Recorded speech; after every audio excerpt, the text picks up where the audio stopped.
punya waktu untuk membangun dialog publik yang berkaitan dengan Agrinas Palma dengan dua narasumber, yaitu Bapak Ervin Sahagapar, merupakan partner dari Agrinas Palma, serta Ketua Umum DPP Perubahan Indonesia, Bapak Ali Yusrandia. Bapak Ibu sekalian, mungkin bertanya-tanya, kok nggak besar ini, kok nggak jumlahnya banyak? Saya ceritakan dari awal, Pak Ervin ini melihat foto saya sedang sholat di Masjid Mutia, ya Pak. Lalu Pak Ervin menawarkan ngopi. Jadi menawarkan ngopi untuk membicarakan tentang Agrinas Palma ini. Lalu ketika langkah itu sedang, kita mencari waktu lah sebenarnya untuk mendiskusikan ini. Lalu karena ini bermanfaat buat warga Perubahan Indonesia, baik DPW, dan ini merupakan satu peluang usaha yang nantinya bisa ditawarkan oleh Agrinas Palma kepada seluruh masyarakat di Indonesia, khususnya di 15 provinsi ya, 15 provinsi di Indonesia. Ini mungkin saya tawarkan, bagaimana kalau kita buat pertemuan kecil saja, saya bilang, agar Pak Ervin, tokoh muda kita ini bisa dijual melalui Zoom meeting ke seluruh Indonesia. Jadi ya mau seberapa orang ya saya kira cukuplah 20 orang saja. Makanya kita buat batasi 20 orang, tapi yang menonton kita ini banyak melalui channel yang sudah disiapkan oleh tim media.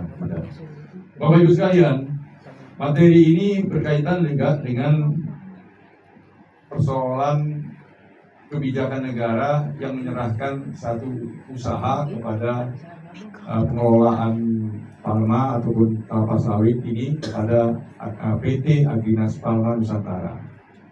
Dan sekarang PT Agrinas Palma Nusantara ini menjadi magnet yang besar bagi dunia usaha berkelapa sawitan di Indonesia. Di satu sisi ada problem, tantangan dan peluang berkaitan dengan mitigasi hukum, eksertifikasi, identifikasi, kemudian juga yang berkaitan dengan kemitraan. Ya, kemitraan mungkin bisa memberikan nilai tambah bagi perkembangan dunia usaha kita. Untuk itulah kita mengundang Pak Ervin untuk memaparkan supaya kita mendapatkan wawasan yang lebih luas tentang peran Agrinas Palma ini dalam sebagai potensi ekonomi di Indonesia yang nantinya bisa memberikan manfaat kepada masyarakat di Indonesia. Apalagi PT Agrinas Palma Nusantara ini sudah terbuka ya Pak, transparan untuk membangun dialog kepada kelompok-kelompok masyarakat maupun para dunia usaha yang ingin bekerja sama dengan membangun KSO dengan PT Agrinas Palma ini. Tanpa memperpanjang kalam, kita mulai dari Pak Ervin untuk memaparkan materinya yang sudah disiapkan, dan tentu waktu kita berikan 15 menit untuk kalau nanti kurang bisa minta tambah Pak. Sesudah itu nanti Pak Ervin akan menjelaskan yang berkaitan dengan sisi ekonominya, ya, sisi ekonominya, nilai tambahnya, KSO-nya, ya, kemudian bagaimana untuk bisa membangun kerjasama dan sebagainya. Dan kedua, yaitu nanti ada sisi hukum, ya, yang disampaikan oleh Bapak Ali Yusrandia, doktor hukum kita ini. Sebentar lagi, kira-kira 1 tahun lagi, saya kira beliau ini mendapat gelar profesor. Ya, mudah-mudahan kita berdoa, mudah-mudahan ini bisa sukses. Jadi kita walaupun masih muda sudah dapat profesor, kan bangga juga kita. Ya, kemudian struktur kepengurusan kita itu rata-rata profesor nanti dokter semua, gitu, ya. Dan terima kasih tadi Pak Usni Abdullah sudah membacakan doa yang mudah-mudahan diijabah oleh langit. Amin. Ya kan? Dan kita ingin bagaimana organisasi ini yang sekarang sudah di angka 18 DPW. Tadi saya baru menyerahkan mandat kepada Banten, Provinsi Banten. Ya, jadi tadi juga langsung karena kita membuat istimewa nih ibu-ibu kita ini, karena ya hargailah ibumu, kata Roma Irama kan itu, ya.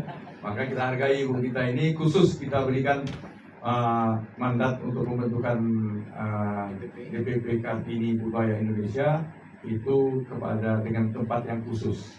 Muliakan ibu-ibu kita ini. Kalau kita memuliakannya, maka beliau akan memuliakan anak-anak bangsa ini.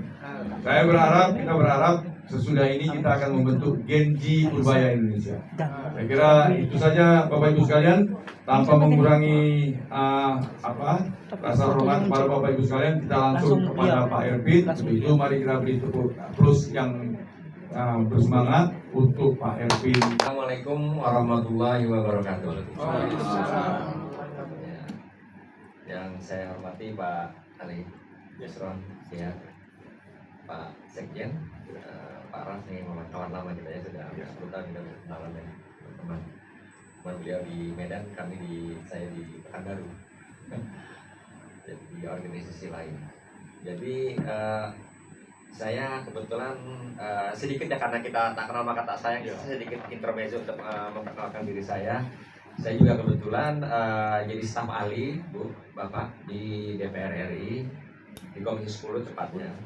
Tapi kebetulan banyak tugas, jadi saya ini juga jadi stafnya Pak Bupati di Riau, Kabupaten Rokan Hilir, yang kebetulan di DPR RI, di Komisi 10, tepatnya di pendidikan, olahraga, BRIN, Saintek, ya kan, di Saintek sama di Dasmen, ya kan, jadi dasar menengah. Kebetulan saya juga ditugaskan oleh pimpinan daerah dari kawan-kawan di daerah maupun pimpinan di Kabupaten Rokan Hilir untuk melihat potensi yang ada di Riau. Riau ini yang sudah kita kenal adalah penghasil sawit terbesar di Indonesia ya. Jadi di Riau ini kurang lebih lahan itu hampir 3 juta hektar. Di Sumatera Utara juga nomor 2 yang terbesar. Jadi nanti ada 15 provinsi penghasil sawit utama di Indonesia. Nanti lanjutnya ke next. Mas, boleh. Nah, ini kemarin hasil RDP di Komisi 6, kebetulan kalau menyangkut tentang Agrinas itu adalah di Komisi 6, yaitu menyangkut dengan BUMN. Jadi ya sesuai dengan pidatonya Prabowo kemarin di DPR itu ya, kita fokus ke swasembada pangan, energi, dan hilirisasi komoditas ya. Yaitu kita fokus di situ dulu, yang menyangkut hajat hidup orang banyak. Nah, ini transformasi. Nanti saya bisa bagikan lah, ini file original dari Agrinas ya, biar kita bisa pelajari sama-sama. Karena kita di gedung MPR sebagai wakil rakyat, kita distribusikan lah apa yang dibicarakan, apa yang dirapatkan di DPR itu seperti apa ya. Ini kita buka ke publik. Selanjutnya. Nah, ini kan susunannya nanti bisa saya bagikan. Saya sudah share ke Pak Sekjen. Lanjut. Jadi Agrinas Nusantara ini sudah menyita sawit seluruh Indonesia yang sudah terregister di kejaksaan itu kurang lebih 1,5 juta hektar. Soalnya itu kan ilegal semua ya, ilegal itu. Jadi perkebunan sawit itu disita oleh kejaksaan juga. Disita oleh kejaksaan, baru nanti secara bertahap dan melalui evaluasi dan seleksi, baik kemampuan finansial, kemampuan sumber daya manusia, tata kelola manajemennya, sampai mungkin nanti bisa pembangunan pabrik kelapa sawit, kemampuan untuk mengolah kelapa sawitnya juga sampai minyak goreng.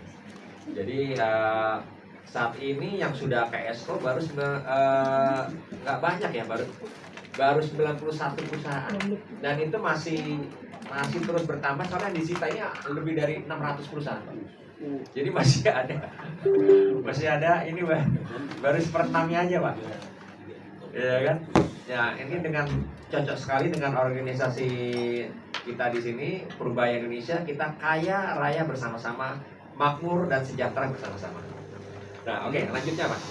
Jadi dari pernyataan dari sejak Prabowo Subianto dilantik menjadi Presiden Republik Indonesia sudah menyita kurang lebih yang sudah terregister secara hukum di kejaksaan itu kurang lebih baru 500.000 hektar. 500.000 hektar pun itu keadaannya 50-50, ada yang rusak berat.